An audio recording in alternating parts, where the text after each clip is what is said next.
مدرسوں کے سلسلے میں ہماری اور آپ کی کیا ذمہ داری ہے؟ قرآن کریم کی ایک آیت کے بعد دوسری آیت پر پہنچنے سے پہلے ایک حدیث میں نے اس سلسلے میں پڑھی تھی، اس کو دیکھ لیں۔ ابن ماجہ شریف کی روایت ہے، اللہ کے رسول صلی اللہ علیہ وسلم کے شاگرد ہے حضرت ابو ہریرہ رضی اللہ تعالی عنہ۔ لمبا واقعہ ہے حدیث کی کتاب میں تھوڑا سا آپ لوگوں کا وقت لے لوں جب دے رہے ہیں۔ حضرت ابو ہریرہ رضی اللہ تعالی عنہ کے شاگرد ہے حسن بصری رحمۃ اللہ علیہ۔ حسن بصری رحمۃ اللہ علیہ کے شاگرد ہے اسماعیل ابن محمد رحمۃ اللہ علیہ۔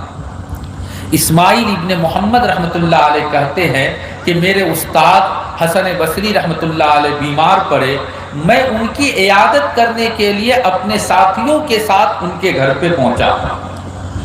ہم عیادت کرنے والے طلبہ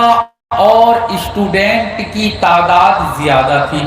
حسن بصری رحمۃ اللہ علیہ کا کمرہ چھوٹا تھا، استاد محترم بیمار تھے۔ ہم جب عیادت کے لیے گئے، کمرے کے اندر سب کی جگہ نہیں ہو سکی،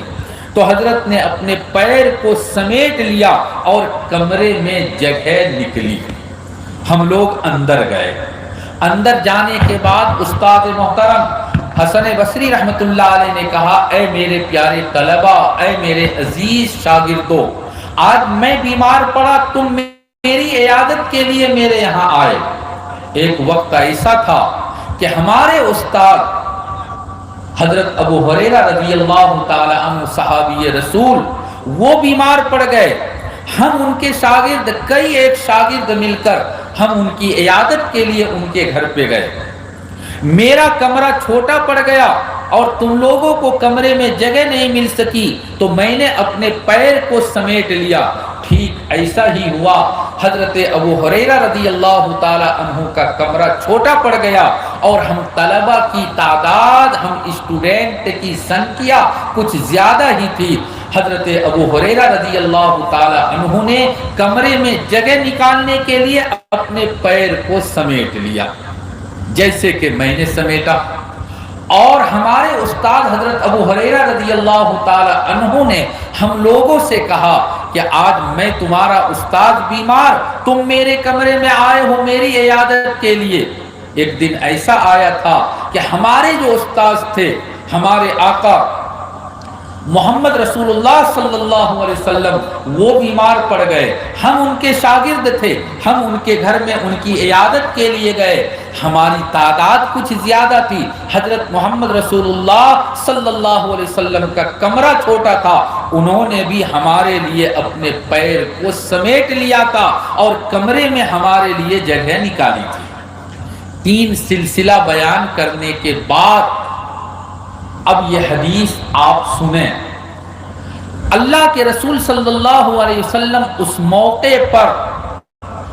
بیمار کی عیادت کرنے کی کیا فضیلت ہے، انہوں نے اپنے طلبہ اور شاگردوں کے سامنے یہ بیان نہیں کیا۔ حالانکہ ایک آدمی اگر بیمار پڑ جائے اور ہم اور آپ ان کی عیادت کرنے کے لیے جائیں، ابو داؤد شریف کی روایت ہے، اللہ کے رسول صلی اللہ علیہ وسلم نے ارشاد فرمایا کہ اگر کوئی بیمار پڑ جائے اور عیادت کرنے کے لیے جو جائے، وضو کر کے جائے، بیمار کی جا کر عیادت کرے، 70,000 فرشتے، اگر وہ شام کو عیادت کے لیے گیا تھا، شام سے لے کر صبح تک 70,000 فرشتے عیادت کے لیے جو جاتا ہے اس کے لیے دعائے مغفرت کرتا ہے۔ اور اگر صبح کے وقت بیمار دیکھنے کے لیے جاؤ گے تو صبح سے لے کر شام تک 70,000 فرشتے مغفرت کی دعا کرتے ہیں، اور جنت میں ایک باغ تیار کر دیا جاتا ہے، ہزاروں کلومیٹر دور اس سے جہنم کو کر دیا جاتا ہے۔ بڑی فضیلت ہے۔ اللہ کے رسول صلی اللہ علیہ وسلم نے یہ کچھ نہیں بیان کیا، بلکہ آپ نے اس موقع پر پڑھنے والے طلبہ، اسٹوڈنٹ کا، مدرسے کے اساتذہ پر، محتمم پر، علاقے کے لوگوں پر کیا حق ہوتا ہے، آپ نے اس کو بیان کیا اور یہ فرمایا انہو سیاتیکم اقوام من بعدی یطلبون العلم، اے میرے صحابہ میں زندہ ہوں، لوگ میرے پاس علم حاصل کرنے کے لیے آتے ہیں، میری زندگی ختم ہو جائے گی، میں دنیا چھوڑ کر چلا جاؤں گا، میرے جانے کے بعد تم سب کے سب استاد بنو گے اور دور دراز سے لوگ تمہارے پاس علم حاصل کرنے کے لیے آئیں گے۔ جیسے ہر مدرسے میں بچے آتے ہیں علم حاصل کرنے کے لیے، پڑھنے کے لیے، اب جب مدرسے میں بچہ پڑھنے کے لیے آئے تو اس موقع پر ہماری آپ کی علاقے کے لوگوں کی کیا ذمہ داری ہے؟ پہلی ذمہ داری اللہ کے رسول صلی اللہ علیہ وسلم نے ارشاد فرمایا فحیوہم، یہ آنے والے میرے وارث ہے، آنے والے اللہ کے رسول صلی اللہ علیہ وسلم کے مہمان ہیں، جو اسٹاف ہے، جو ٹیچر ہے، محتمم ہے، مدرسے کے اراکین ممبران ہیں، ان پر اللہ کے رسول صلی اللہ علیہ وسلم نے ایک ذمہ داری دی اور یہ کہا کہ جب تمہارے پاس علم حاصل کرنے کے لیے لوگ آئے تو تم ان کو سلام کرو، تم ان کو سلام کرو، اس کا انتظار مت کرو کہ یہ بچہ ہمارے یہاں پڑھنے آیا یہ مجھ کو سلام کرے گا، نہیں، بلکہ تم خود آگے بڑھ کر سلام کرو۔ دارالعلوم دیوبند کے یہاں کتنے سارے فضلاء ہیں، حضرت مولانا مفتی سعید احمد پالن پوری رحمت اللہ علیہ دارالعلوم دیوبند کے شیخ الحدیث تھے، وہاں کے پرنسپل تھے، وہ اپنے گھر سے پہلے زمانے میں رکشے پر بیٹھ کر حدیث پڑھانے کے لیے آتے تھے، ہم صدر گیٹ پر رہتے تھے کہ آج حضرت آئیں گے، ہم طلبہ مل کر دور سے سلام کریں گے، لیکن شاید کبھی اس کا اتفاق ہوا ہو، طلبہ کے سلام کرنے سے پہلے حضرت رحمت اللہ علیہ دور سے کہتے تھے السلام علیکم ورحمت اللہ، بیٹے تم لوگ یہاں کیا کر رہے ہو، پڑھائی کا ٹائم ہے، چلو پڑھنے کے لیے۔ حیوہم، ہماری ذمہ داری ہے کہ ہم آنے والے طلبہ کا خیال رکھیں۔ دوسرے نمبر پر آپ صلی اللہ علیہ وسلم نے فرمایا وَرَحِّبُوا بِهِمْ، ان کو مرحبا کہو، یعنی ان کو اپنے سینے سے لگاؤ۔ یہ چھوٹے چھوٹے بچے جو اپنے ماں باپ کو چھوڑ کر آئے ہیں، اپنے بھائی بہن کو چھوڑ کر آئے ہیں، گاؤں سماج میں جن بچوں کے ساتھ کھیلتے تھے، کودتے تھے، اپنے ساتھیوں کو، دوستوں کو چھوڑ کر اور مدرسے میں آ کر پڑھ گئے ہیں، صبح سے لے کر شام تک قرآن کریم ان کے ہاتھوں میں ہوتا ہے، یہ چھوٹے چھوٹے بچے مدرسے کے کھانے پر گزارا کرتے ہیں، قرآن کریم کی تعلیم حاصل کرتے ہیں، ماشاءاللہ بغل میں ہاٹ لگتا ہے، بازار لگتا ہے، گاؤں کے لوگ، علاقے کے لوگ اپنے گھر کی سبزی کے لیے آتے ہیں، کبھی ہمارے دل میں یہ بھی خیال آ جائے کہ ہم 100 روپے کی سبزی گھر لے کر جائیں گے، اس مدرسے میں 20 25 50 بچے پڑھتے ہیں، چلو کم سے کم آدھا کلو آلو وہاں لے جا کر دے دیتے ہیں، آدھا کلو آج ساگ وہاں لے جا کر دے دیتے ہیں۔ آپ اگر 100 روپے کی سبزی اپنا گھر لے کر جائیں گے اور 10 روپے کی سبزی مدرسے میں دے کر جائیں گے، میں قسم کھا کر کہہ سکتا ہوں کہ آپ کی سبزی میں وہ برکت آئے گی، آپ کے کھانے پر وہ نورانیت آپ کے اندر پیدا ہوگی کہ جس کا ہم اور آپ حساب اور اندازہ نہیں لگا سکتے۔ یہ اللہ کے رسول صلی اللہ علیہ وسلم کے مہمان ہیں، یہ وارث ہے، کبھی اگر اچھا انکم ہو جائے، اچھا کاروبار ہو جائے، 100 روپے کا مٹھائی لے لیجئے، مٹھائی لا کر بچوں کو اپنے ہاتھ سے کھلائیے، وہ بچے اس وقت جو آپ کو دعا دیں گے، ایسی دعا دیں گے، ایسی دعا دیں گے کہ اگر آج آپ کے بزنس میں 1000 روپے کا فائدہ ہوا تھا، انشاءاللہ آئندہ آپ کے بزنس میں 2000 3000 4000 کا فائدہ ہوگا۔ اللہ کے رسول صلی اللہ علیہ وسلم نے اسی کو بیان کیا کہ ان بچوں کو اپنے سینے سے لگاؤ، یاد کرو، سوچو تھوڑی دیر کے لیے، آپ کا بچہ 10 سال 12 سال 15 سال کا بچہ اگر کہیں باہر پڑھنے کے لیے چلا گیا ہے، آپ مرد ہے، ہو سکتا ہے کہ آپ کو اپنے بچے کا خیال نہ آتا ہو، لیکن آپ کے گھر میں جب جب اچھا کھانا بنتا ہے، جب جب اچھا کھانا بنتا ہے، آپ دھیان دیجئے گا، غور سے اپنی بیوی کو دیکھیے گا کہ وہ جب تک اس کے آنکھ سے آنسو کے 2-4 قطرے نہیں گر جاتے، اپنے ننھے سے بچے کو یاد نہیں کر لیتی، تب تک لقمہ اس کے منہ میں نہیں جاتا۔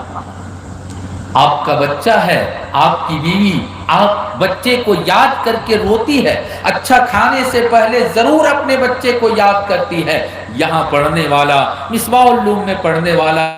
علاقے کے مدرسوں میں پڑھنے والے بچے، یہ بھی تو کسی کا بچہ ہے، اس کا بھی تو کوئی باپ ہے، اس کی بھی تو کوئی ماں ہے۔ کم سے کم جہاں تک ہو سکے ہم ان بچوں کا خیال رکھیں، ان بچوں کو سینے سے لگائیں۔ کبھی روڈ پر مل جائے 5 روپے کا ٹافی خرید کر دے دیں، انشاءاللہ وہ بچہ آپ کے لیے دل سے دعا کرے گا۔ نمبر 2، نمبر 3، تیسری ذمہ داری ہے مدرسہ بنانے والے کی، مدرسے میں پڑھانے والے کی۔ مولانا عبد المنان صاحب آپ کی ذمہ داری ہے، یہاں پڑھانے والے اساتذہ کی ذمہ داری ہے۔ اور اس ذمہ داری کو بتانے سے پہلے،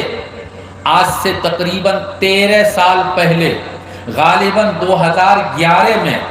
حضرت مولانا پیر ذوالفقار نقشبندی دامت برکاتہم دارالعلوم دیوبند تشریف لائے تھے، اور حضرت نے اہتمام میں ایک بیان کیا تھا، تقریر کی تھی اساتذہ کے بیچ میں۔ میرا حافظہ اگر غلط نہ کر رہا ہو، غلطی نہ کر رہا ہو تو اس میں حضرت نے کہا تھا کہ جو مدرسے کے محتمم ہوتے ہیں وہ حضرات اس بات کو دھیان سے سنیں۔ محتمم، ہم اور آپ جانتے ہیں مدرسوں میں پڑھنے والے کہ یہ اس میں فاعل کا صیغہ ہے، اور اس کا جو مادہ ہے، اصل جو ہے مٹیریل کا لیجئے،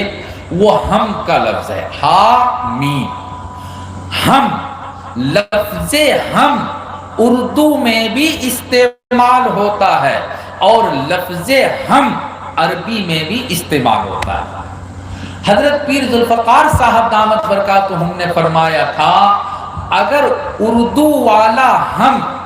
محتمم کے اندر پیدا ہو جائے تو اس کا اہتمام ناکام ہے۔ ہم یعنی ہم ہی ہم، اور اگر عربی والا ہم سے محتمم ہے تو عربی میں ہم کا مطلب ہے فکر، ہم فکر کرنا، اس سے اگر محتمم ہے تو اس کا اہتمام کامیاب ہے، مدرسہ کامیاب ہے، ان کی خدمات کامیاب ہے، عند اللہ مقبول ہے۔ لہذا مدرسہ بنانا یقیناً یہ مشکل کام، جب مدرسہ بن گیا، بنا لیا اللہ کے فضل و کرم سے، اور علاقے والے، دوسرے علاقے کے لوگ حتی الامکان جب ساتھ دے رہا ہے، دیں گے، آج بھی دیا، وعدہ بھی کیا، تو اب ہماری ذمہ داری ہے کہ ہم عوام کے اعتماد کو ٹھیس نہ پہنچنے دیں۔ اس کا یہ مطلب نہیں کہ یہاں پڑھائی نہیں ہوتی ہے، بلکہ مجھے یہ کہنا ہے کہ مدرسے کی تعلیم کو خوب سے خوب تر بنانے کی کوشش کی جائے۔ یہی بچے اگر آپ کی محنت سے، اساتذہ کی محنت سے بچہ کامیاب ہو جاتا ہے، بچے حافظ بننا شروع ہو جائے، تو انشاءاللہ آج اگر جلسوں کے موقع پر 20,000 25,000 50,000 لوگ چندہ دے رہے ہیں، انشاءاللہ ایک وقت آئے گا کہ لاکھوں کی مقدار میں لوگ چندہ دیں گے، اور یہ ساری زمین آپ کی ہوگی، اور مدرسہ انشاءاللہ بڑا ہوگا، مرکزی حیثیت مدرسے کو حاصل ہوگی۔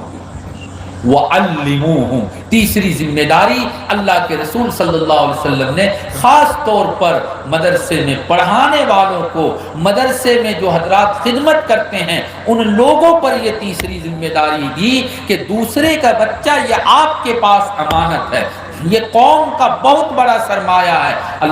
اللہ کے واسطے ان کی زندگی سے کھلواڑ نہ کیا جائے، ان کی زندگی کو ضائع اور برباد نہ کیا جائے، بلکہ ان کی صحیح تعلیم کا انتظام کیا جائے، ان کی اچھی تعلیم کا انتظام کیا جائے، ایک ایک سیکنڈ کو تعلیم پر کس طرح لگایا جا سکتا ہے اس کی فکر کی جائے۔ اللہ کے رسول صلی اللہ علیہ وسلم نے یہ 3 باتیں اس حدیث کے اندر بیان کی۔